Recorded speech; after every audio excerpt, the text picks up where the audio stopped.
So, how was the experience in Inamorata? At saka, ano pa yung dapat abangan ng mga viewers sa character mo?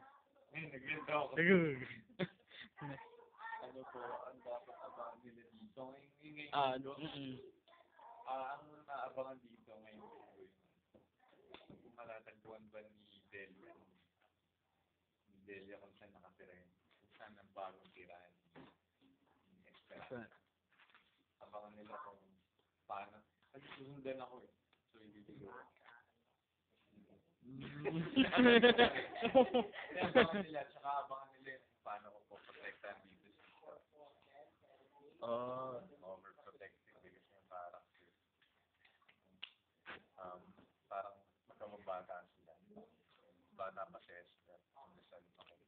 Parang sila na talaga. Pero may lead na pagsinta. Sana extra. So, marami na bang revelations sa second week pa lang? Or, Hindi meron pa? masyado rin. Marami pang dapat abangan. Abangan nila kung paano gaganda. Marami pang abangan sila. So far yun muna.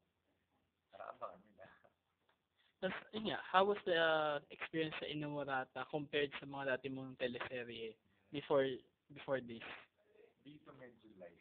Kasi yung last ko, parang bad guy ako. Kasama Bianca. So dito light. Medyo bruce ko naman. Pero mabait si Denzel.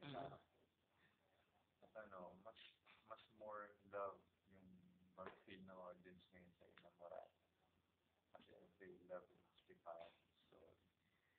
So yun ang tinatarget ngayon din 2014. Hindi masyado stress yung mga scenes.